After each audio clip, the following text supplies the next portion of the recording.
Hi, I'm Leyla Salvade. Welcome to the Lightstyle interview series. Today I have the absolute pleasure of interviewing Jeff Scult. Hi, Jeff. Hi. Jeff is an evolving entrepreneur, an igniter of people, brands, and movements, and the way he expresses himself has been called flowetry. Thank you for being here, Jeff. It's an honor to be here. Thank you for having me. My pleasure. So I would love to deep dive into your story because it's beautiful, and we also have a symmetry of both having lived in Arizona. And what you now do is called One Golden Thread. So how did you arrive right now, right here? Walk us through that. Right here, right now. It's been a journey. It's been a journey. You know, it's interesting. We each have crucible moments in our life that we can either, a very brilliant person in my life shared something which I'll never forget it, which was a statement around we can choose today to embrace our truth, or we can allow it to confront us again tomorrow. There's a brilliant friend of mine named Erin Clare, and I've had a number of crucible moments, and I would say that a crucible moment occurred 4 years ago, and when I realized that that everything that I'd been living up until that point, which was 92% of my life, was really a lie in disguise. And specifically is that I grew up a people pleaser. I believed that the way that you were worthy of getting love is if you gave love. And even then, I questioned whether I was worthy to receive it, and so sometimes I would actually rebuff it. And this notion created this cycle in my life of preferring, of wanting to be liked. I mean, really, like, wanting to be liked was so important to me, and I would work so hard to do that, even sacrificing like what I wanted, because I didn't even know what I wanted, because I was living this life of being a giver. And so and so much so that I was toxifying, if that's a word, from the inside out. It is tonight, exactly today. Is that I would get really sick twice a year, Wow. habitually, and it would always start here. Throat chakra. And swollen glands, like 2 golf balls, and it would drop into my lungs with deep, visceral anger. And I'm saying that illustratively because literally, like, I couldn't breathe. I had walking pneumonia 3 times in 7 years. I was hospitalized. I mean, literally, my whole posture was like somebody who was maybe 15 years older than he was, and it was always based on the fact that my voice wasn't claimed. And a crucible moment occurred in June of 2012 when I, with my partner at the time, she and I decided to go to Esalen, which is a spiritual retreat, amazing place. And we're flipping through the brochure separately, and I'm flipping through the brochure, and I'm in a very different place now, and so I'm reading things that literally may have been in Swahili, which to me looked like, you know, embrace your enlightened inner Dharma. I'm just like, what does that even? No, no, no. And I stopped even reading the headlines. And I'm reading the first 2 sentences because at least then they're going to tell me what it is. And so I turn the page and I read the first sentence of this one workshop, and my heart drops in a way that I'd never had it drop. It actually dropped back in my chest. And then I read the second sentence and it dropped down. And I still remember exactly what those 2 sentences were. The first sentence was, do you ever feel that other people's opinions hold sway over your own? Just gulp, boom. Do you ever feel that you are living somebody else's truth to the extent that you don't even know what yours is? If you do, then this workshop is for you. And I looked up, and I'm literally getting this body chill right now, just like I did in that moment. And the workshop title was Claiming Your Voice. Wow. I'm completely feeling it again right now. I bet. Yeah.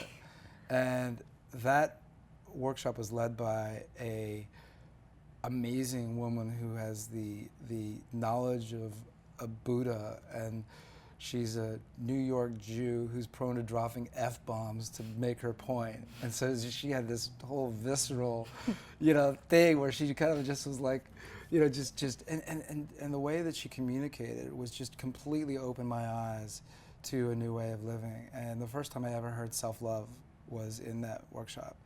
And for me, self-love, when I first heard those words, I'd heard them maybe before, but the first time I actually understood what it meant, because from my mind, self-love was selfish, narcissist, egoic, because that means that you're focusing on yourself instead of others. And if you're doing that, then you're not focusing on others, and that's being selfish.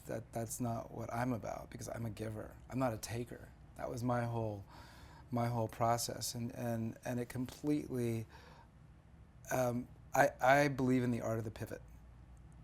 And this is actually another thing that came to me in that moment that I've started living every day, that if something becomes so ingrained in your experience that everything before that did feel like a lie in disguise, you can allow yourself to pivot. I believe we as humans can pivot on a dime if we embrace something that is a root truth, that is a universal truth, that lives and breathes inside you. Would you call that divine choice? Yeah, because it's choice is such a badass. It is. Word, because we do have a choice, and realizing that we are the lead actors in our own movie, and that we can take inputs and what have you, but it's part of the thing of just realizing that if we're living in a divine choice, then we are living in our truth, and we're living and we're golden, and that's and we're better humans for ourselves, we're better humans for others. That's actually a really great transition of what happened, because we talked about how self-love in my mind going into this workshop was narcissist, egoic, selfish, and it just completely reverse engineered. And one of those crucible moments is we were all holding a cup, and you had a cup, I had a cup, we all have a cup, and she said, look, this notion of living our life is that your sole responsibility, your responsibility is to fill up your own cup. My responsibility is to fill up my cup. What happens if we fill up our own cup up first is that all that overflow is boundless. That is the love that we give to others. We have self-care, self-responsibility, self-respect, self-worth, all of it. And that overflow is boundless. And that was a notion that resonated. And then I actually thought, I don't know why, because my version of creative crazy is I think of everything threaded together. And I heard that and I thought about, oh my God, the airline industry. Who knew that they're like dropping dimes of life wisdom? The whole notion of like the oxygen mask drops, put your mask on first, and then you could help everyone. Usually people use that as a metaphor of that. It's a beautiful one. So this notion of reverse engineering self-love, and that opened me up.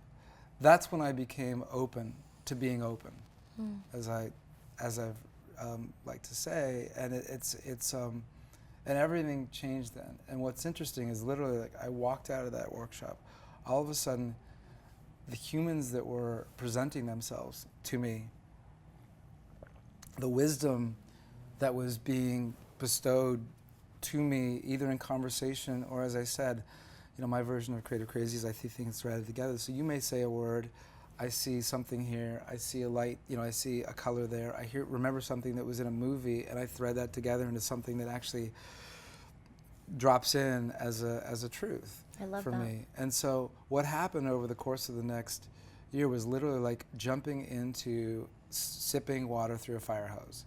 And everywhere I went, it was just incredible wisdom was just dropping in. And frankly, it's always been there for me, because I've lived a life ever since a child of being empathetic. And I say empathetic, not sympathetic, because I've always felt that I've been able to, without having your experience, to be present within you, to be empathetic, to hold space, to give you an opportunity to see yourself by me holding a mirror up, if that makes Of course it makes sense because you are the Lightstyle.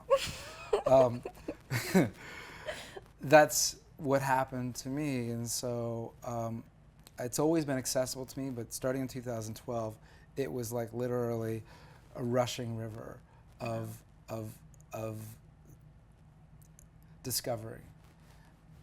Then what happened is 2014, and I've always enjoyed writing, but I'd only written for myself once, and it was when I was 31. I traveled around the world for 7 months alone, and I shared. What happened was I woke up, ironically enough, very similar. I'm looking out the beautiful leaves changing. I'm in Vermont with a important part of my New York community, a community called Pink, and we gather up in Vermont on this incredible farm. And I took a moment alone, and I woke up one morning, and I looked in the hills, and I got a journal, and I started writing.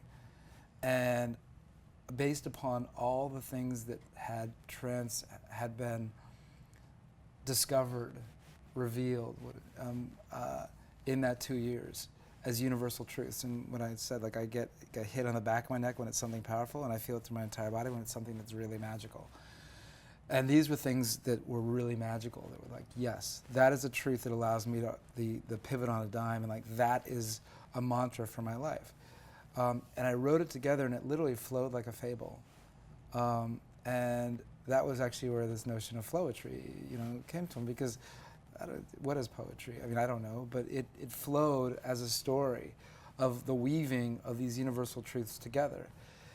And this was something just for me. It was my story. It was deeply personal, and it was raw, and it was like the dance between my dark and light, and really, so I'm like, wow, that's all the stuff that's me, the good, the bad, the ugly, the beautiful, and it's all good. That's the other thing, is realizing, reprocessing pain is gain, and fear is a discovery door to the greatest, your greatest self, and what have you. So it sat with me alone up until this past fall. November of 2015, and there were two individuals who, for different reasons, inspired me to share the words. And both of them had a similar reaction, facial reaction, after hearing the words. And at that point, it wasn't committed to memory, it was on my phone. I read it, and I looked up, and they were looking at me silent, no comment, no expression on their face. Both times I had this visceral reaction, because our rubber bands are big and they snap back, or at least mine are.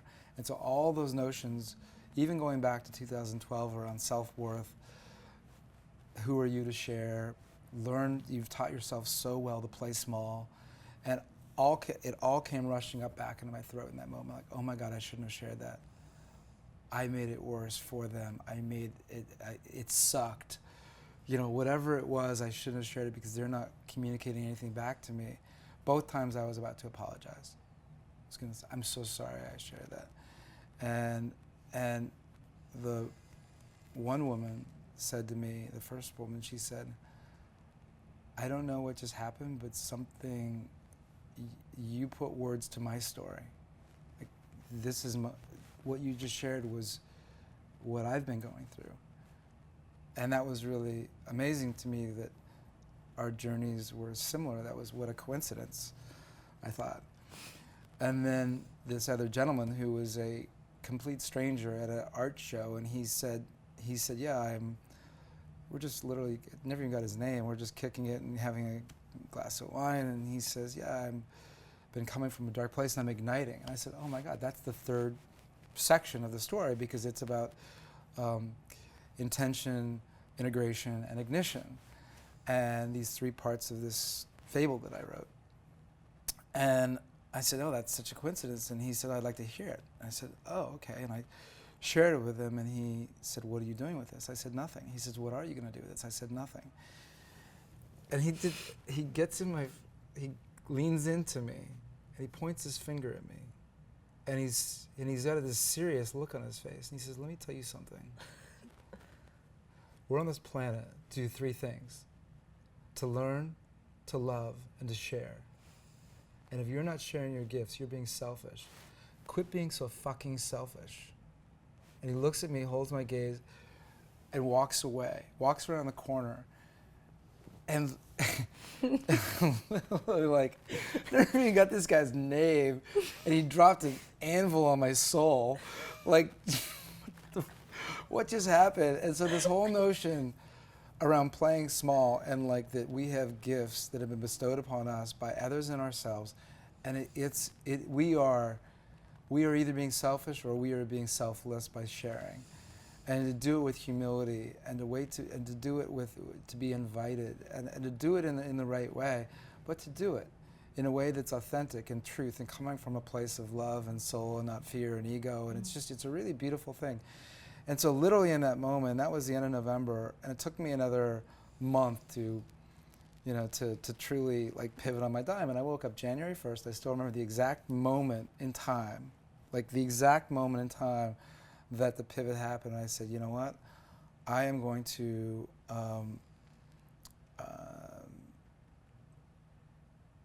reverse from what I'm doing in terms of, I'm going to separate from a business partner that energetically just not aligned with, and I'm going to focus on the life purpose of sharing. And what occurred to me around this notion of sharing was that what I wrote, yes, it was deeply personal, but it wasn't my words, it was our words. And it wasn't about me, it was about we. And it was about all of us and the dance between the dark and light. So literally it was going to be a passion project that I don't know, I was just going to do it for a few months and see what happened. And what so many crucible moments happen along that journey of humans who with their kindness and what they were leaning into and saw what this was and saw that this was an expression of them. And what it became very quickly was, in my mind, because I do see things threaded together, I do see us as one, unique individuals as one. It starts as one, but we are one. And so it's the double entendre of it starts inside, but it is also the collective. And I do also love this notion around being golden, because being golden is, there's no judgment, there's no dogma, there's no ifs, ands, bunts, can'ts, shoulds. You're already golden. You're born in that frequency. And it's an opportunity that everyone can say, oh, I'm already golden, and I can just access that. And that's the way, in my mind, because I threaded it together, I'm like, oh, one golden thread. That makes sense to me. And so it's the notion of being, of living life golden as a singular human, and that's what brings us together. And that's what threads us together. And that's actually what I'm wearing around my neck is the visual representation of one golden thread, which we'll get to whenever we want. But there's so many points of irony right here. What's over my left shoulder, this was actually the first place. The woman who did this, the magical alchemist, Olivia Steele. Yeah. She and I met through a mutual friend, and she invited me to come to Berlin and participate in her show, which was the first time that the words were shared with more than one person at a time, and it was shared. So thank you for the synchronicity. So tell us about your necklace then. One golden thread has, the tapestry and the way that the journey it's been on there's been discovery and points of along the way. And one of the things that I've always loved numerology, not a big study of it, but I've always been intrigued by it. And so I heard the number 108 some time ago, maybe a few years ago, through a dear friend of mine, Robert Bankston, who runs this amazing campaign called the Inspiration Campaign. And I started just playing with it, instead of saying, oh, do you have a couple minutes, I'd say, do you have 108 seconds? And it just became sort of part of my lexicon, but I realized 108, the power behind it. I mean, it's Buddha's number, 108 mala beads, what have you. But I woke up in March of this year, just one morning, and I said, oh my God, 108 is one golden thread. Wow. I just saw that visually. Because it starts with one. Right. It's the most inspiring movement on the planet because it's a movement of one, a movement of you. So it starts with one. That when we come together, after we are whole inside, we are a circle tribe. and that's the O. And then the 8 is the infinity, that's the never-ending happy ending. So this is an incredible collaboration and an expression of one golden thread and 108. You have 1, you have O, and you have the 8, the infinity. An amazing artist, his name is Krish Kish with the Sight and Sounds, created this after we talked about the inspiration of 108. And this, when this spins, this becomes two hearts kissing, the infinity. And this jewelry is designed by an incredible artist who does incredible work for Burning Man and also Merkaba. His name's Mauro Cohn, and truly a magician, and he's a soul brother, and he was so moved by this movement of one golden thread that he wanted to participate. And so this is a co-creation with, which is, I believe, art elevating art is magic. And so this is a co-creation with one golden thread, the Sight and Sounds, and Mauro Cohn, to create something that's truly magical. And I believe that that is art creating.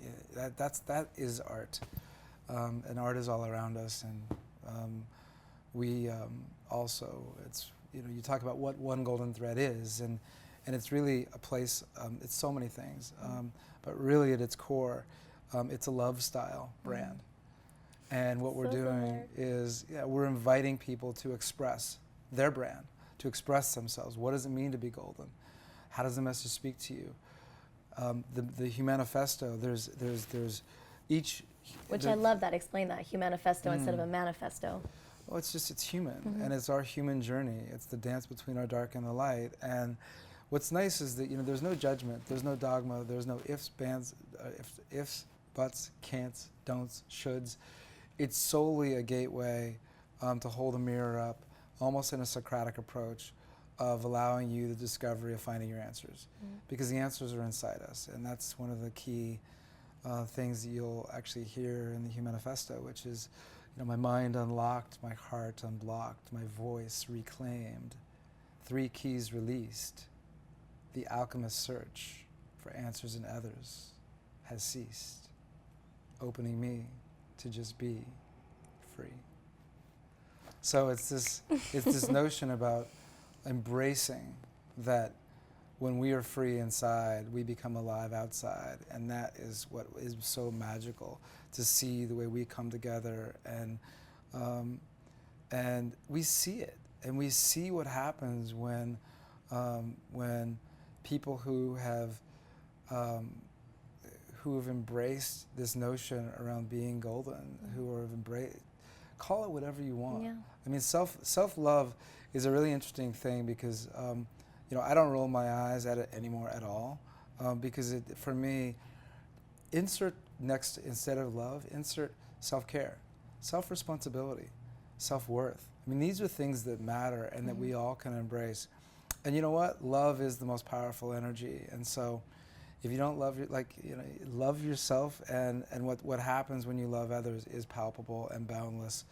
And so this whole notion about reversing engineering is really it, which is this notion of receiving to give, which is one of the incredible life lessons I learned when I was in Israel, traveling last month, and I was up in Svat, which is the birthplace of Kabbalah, and ended up, I love diving deep into cultures that I don't know anything about, dove into that, met some of the great wisdom, an incredible wisdom, holder of wisdom there. His name is Avraham Lowenthal, and he dropped that incredible dime of knowledge on me about this notion, because the lowest form of living, of living is this notion of giving love to get love, but this notion of receiving love to give love, it just is, it's the top rung, and that's really what we're talking about with one golden thread. It's a shift. So it's a love style brand. We have super simple reminders to love yourself, and at the end of the day, it's just a message-based movement to allow people to feel, heal, and reveal their gold. There you go. Flow a string again. I love it. Yeah, that might be our mic drop. Yeah. Oh my gosh. Yeah. Wow. So tell us about the actual... So the necklace and the bracelets and okay. other things are in the love market. Okay. Oh, so you sell the necklace as well? We will be, but Okay. what's interesting is we've set this up. We set this up as a Lovestyle brand that's actually a public benefit corporation. So it's actually a for-benefit. Okay. So it's a hybrid between a nonprofit and a for-profit. And even the for-profit, we self-sustain ourselves to be able to go do activations in market. And the activations are all around tying threads around people's wrist and reminding them that they're golden inside and giving them a super simple reminder. And so we've been doing this all over the world: Berlin, Israel, LA, San Francisco, New York. I mean, we're just out there. And what we really want to do is build a network of golden ambassadors and put threads in their hands and have that be something which we're able to embrace them, develop the network, develop the platform by being self-sustaining. And the interesting thing about the approach of self-sustainment is that, which I'm really super proud of, is that the credo, the mantra, our reason for being in the one golden thread love market, which I like, is that everything in there you can trust. And what I mean by that is that you can trust that it's made by love, with love, and for love. Sustainable. It's made not in sweatshops, but by people who are doing it because they believe that they're sharing something that is their gift. Might be something, you know, like this in there. I mean, it's just beautiful things that are simple reminders to love yourself. And you know, we wear things. Why not do things in a way that actually feeds love? Absolutely. And so that's what we're doing. And you know, it's a very interesting thing. I have to just share this because it's to do something that is love-based. Like in my mind, I had a big. This is maybe me again, voice unclaimed. Like I'm thinking, well, there can't be anything about self-sustainment because that feels incongruous with sharing a love message. And you know what? That was again me not self-loving myself because I'm not independently wealthy to just be able to go do this. And I've invested this my own money for the last 9 months, and I can't do this anymore by just doing that. And so I'd like to do this for the rest of my life. Like this and of course consulting, which is the other thing that I really enjoy doing, which is it's igniting individuals and brands with my lovership of words and threading things together to help them ignite their brand soul. And it's nothing, and it's all around nothing that's magical. It's all about a Socratic approach of asking the right questions, usually 3 levels deep, and something is going to pop, and we're going to discover it together, and you're going to feel it. We're going to both feel it in the same time. We're going to say like, that's it, and we'll both drop the mic, and we'll say like, let's build off of that. And that's what we do for brands. We do that for individuals, and it's as much a part of me as one golden thread because that's helping individuals to reveal their greatness and to claim their voice and to express it in a way that allows people to say, yes, it's not a company, it's a cause. It's not an individual, it's a purpose. And it's doing it with passion. And I believe that we are passionate individuals and humans, and I'd love to help hold a mirror up to allow people to reveal their gold and their passion. And that's really all, that's what consulting is. I love how so it's your last name intertwined, right? It is. And I gotta give full credit to Sharon Dowdle, dear friend of mine. She was the one. Cheryl. when I was traveling around the world when I was 31, and people would say, "What is Jeff doing? What is he doing?" And she says, "Oh, he's a consultant. He's traveling the world consulting." And I said, okay. There was a joke for a long time between us, and then actually when I started doing being invited to help people to discover their gold, or companies to discover their voice, I was thinking of what to call it. I said, well, of course it's consulting. And look, I like to enjoy and have a laff. None of us. I don't take myself too seriously. You can't. None of us do. None of us are getting out of this alive anyway. Just a reminder. Well, so what's alive? I mean. Exactly. So let's be alive while we're here. Yeah. Let's just make the most while we're being right here, right now. So how would you say you share your light? Like any baby deer, somebody who's like 2 years old, because this is also new for me, is that I would get excited and I would, share it. And the reality is that this is the type of thing that for anybody who's a light worker, it's a beautiful thing to hold the space and wait to be invited, wait for permission, and to do it in a way that becomes a conversation instead of like, I do tend to shine a light on people, and I've had somebody say to me, you put people on the spot, and then they said, but hold on, you do it in a way that actually shines a spotlight on people to allow them to reveal their greatest self. And so I don't mind that you do it. And so it's nice, but it's a really beautiful balance, and it's a dance of really waiting to be invited. I think that's really powerful and beautiful in terms of that permissive quality. I love that. Yeah. And who would you say is your light hero? So many people in my life that the greatest gift that's bestowed upon me are the incredible humans that let me into their life and to share their light. There is one individual that supersedes them all because she permeates my soul in the most powerful way, and it's my mother. And it's such a beautiful thing to see her through the tapestry of her life. And right now she is gracefully dancing, and I use those words which you wouldn't usually hear with the next thing I'm about to say, but she is gracefully dancing through Alzheimer's. Wow. And it is a ugly, dark, deep corridor that you don't know where it's going, and yet she is love, she is light, she is magical, and she also is the most punny person I know. And I say punny, not funny. She has a lovership of words. She plays with words. That's the way we grew up. We grew up from her. Playing with art. And yeah, she's the inspiration for my lovership with words. And the screensaver on my phone is a piece of art that she did 30 years ago. Wow. Oh my gosh, that is gorgeous. I don't know where this piece of art rests. If it was given to somebody or sold to somebody, I would travel across the planet to find this. So if there's anybody seeing this who knows where this is, I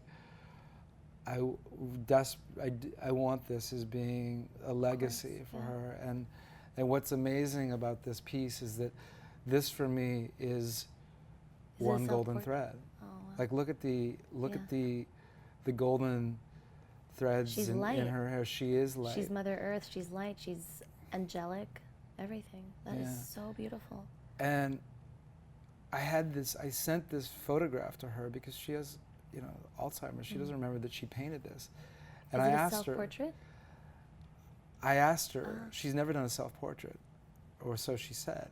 And I asked her. I said, I said, look at this woman. Tell me about her. And she says, I can't. She says, I can't. I said, I see so much in her. I see light, I see beauty, I see grace, I see wisdom, I see love, I see serenity, I see playfulness, I see depth. And I said, Mom, it's you. And she starts crying on the phone. And she said, I said, what do you see? She says, I don't see anything. Because she's never really resolved some of her worth issues based upon a verbally abusive relationship with her father. And so I said, tell me one word that you see inside her. And she said, peace. Wow. Yeah. So the fact that she's going through Alzheimer's and she's feeling peace inside means so much to me. And so this is a very important, to me. That's your personal manifesto. This is my personal manifesto. It is my greatest gratitude and my greatest representation of light. And this is, for me, a visual representation in my mind of what one golden thread feels like. And it does feel like Mother Earth, and it is the fact that it's my mother is irrelevant. This is everyone's mother. And this is something that's really powerful and profound. So if anybody knows where this is on the planet, I will gladly compensate them immeasurably to have this hanging call on the wall. out to the world. But it is my screensaver in It's so beautiful. in the interim. What does Lightstyle mean to you?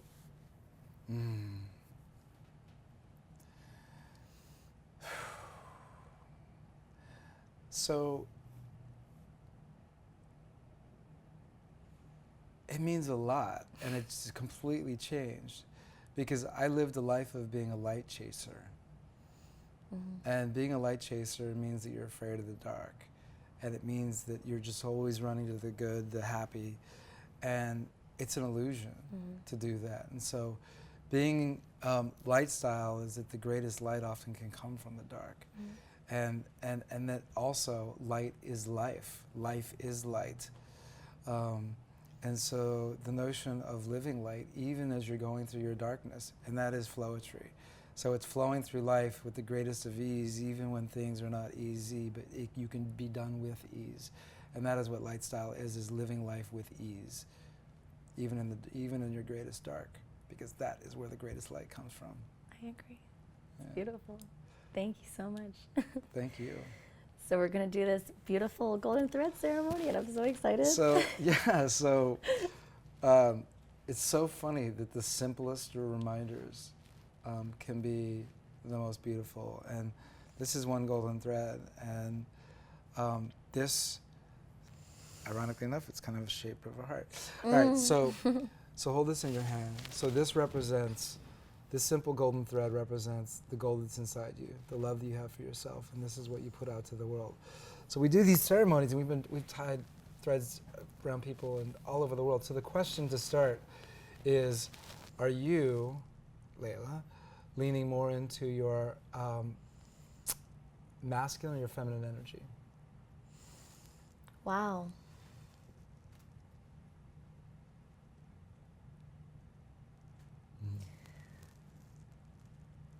That's wow.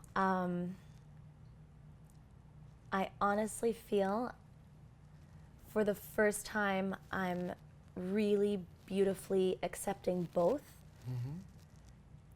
And through that, I feel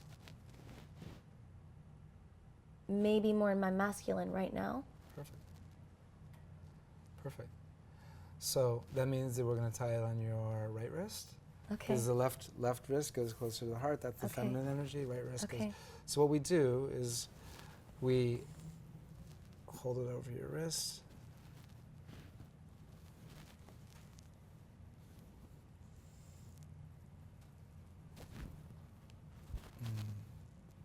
Actually, you know, really, this is going to be really pretty. We're going to do it. Yeah, like this. Okay. So the intention that you set and leaning into your masculine energy, so think about what that looks like for you. Set an intention, close your eyes, and when you let me know, I'll seal it. Or you'll seal it.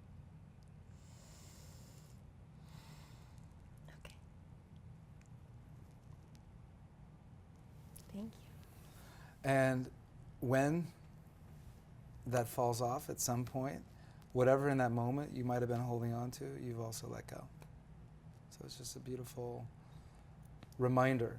It's really what one golden thread is. It is at its most simple core. It's a simple reminder that you're already golden and to love yourself.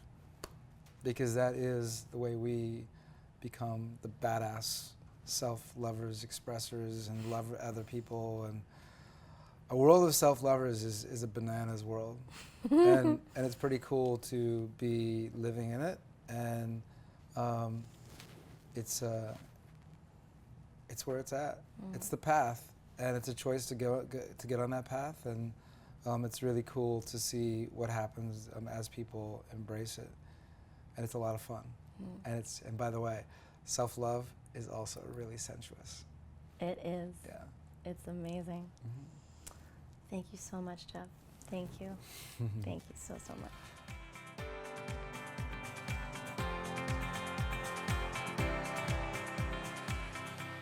If you guys like this episode of the Lightstyle interview series, please share it with your friends and family, and don't forget to hit subscribe.